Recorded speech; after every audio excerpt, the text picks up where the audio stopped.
Hi everybody, this is Dino from Prehistoric Facts.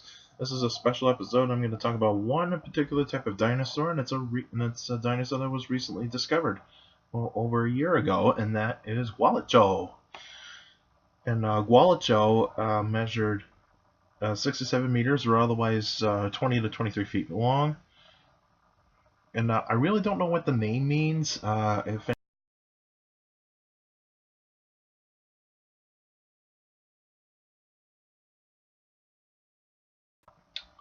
it actually lived, if I remember correctly, around like say it was pretty close to 100 million years ago, so I'm kind of actually thinking around there. But even though, anywho, Gualicho is actually a carnivore, and it actually belongs to the Neovenatorid family, if you believe it or not. And the distinguishing feature of Gualicho, even though it's not a complete specimen, it's a partially complete specimen, is that it actually has arms like a tyrannosaur, which a lot of people would think like, well, if you find a theropod dinosaur that actually has two-fingered hands, it's probably a tyrannosaur. Not necessarily true anymore, because now that's actually kind of shown like with another discovery that was like a herbivorous dinosaur that actually had two-fingered hands, and it's not a tyrannosaur. And now that Gualicho is actually considered to be a neovenatorid that has actually got two-fingered hands.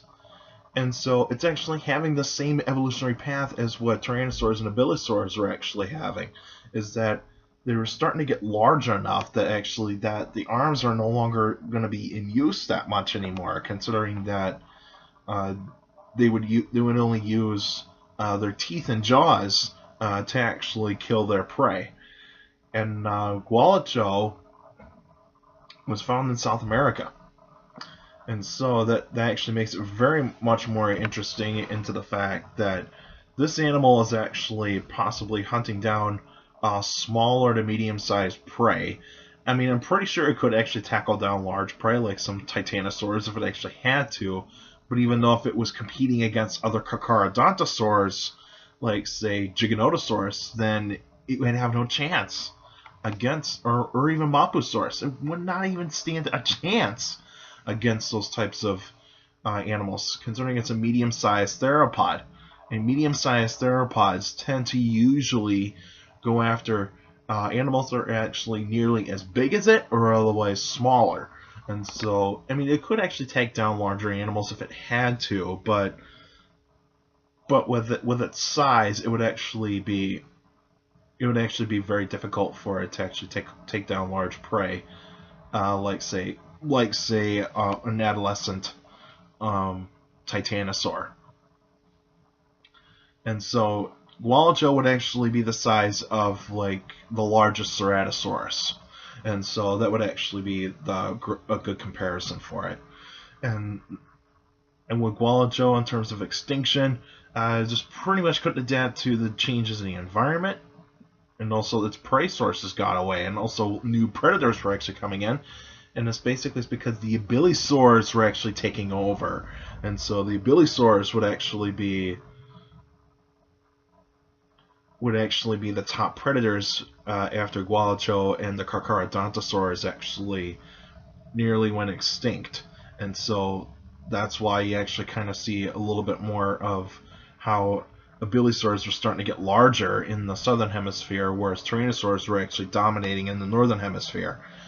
And then that's how you actually kind of see how the changes were actually happening in the two hemispheres of the Earth at that time. All right, that's it for now. Now next week I'll be doing an extra episode, but even though this episode is actually going to be uploaded early, so probably we'll actually upload this. I'll probably upload that video probably on Thursday, considering that I got some volunteer work that's going to happen next week, and so it's going to be very hard for me to actually try to get the videos in on the weekends a little bit more, but I'm actually going to try to get them done as early as I can, so that way I don't actually get all messed up in terms of like uploading the videos and all that, so on and so forth. And my volunteer work is actually going to be mostly just a couple months, so that would actually just be fine with everybody there. And so the extra episode, I'm reviewing TV shows, and I'll be doing T-Rex Exposed and the Christopher Reeves narrated PBS documentary Dinosaur. And so that would actually be pretty cool to actually review those. And I haven't seen T-Rex Exposed yet, and I will actually get to watch those videos on YouTube, and that would actually be really, really cool to actually kind of see what those shows actually had in store at that time in the 80s and early 90s.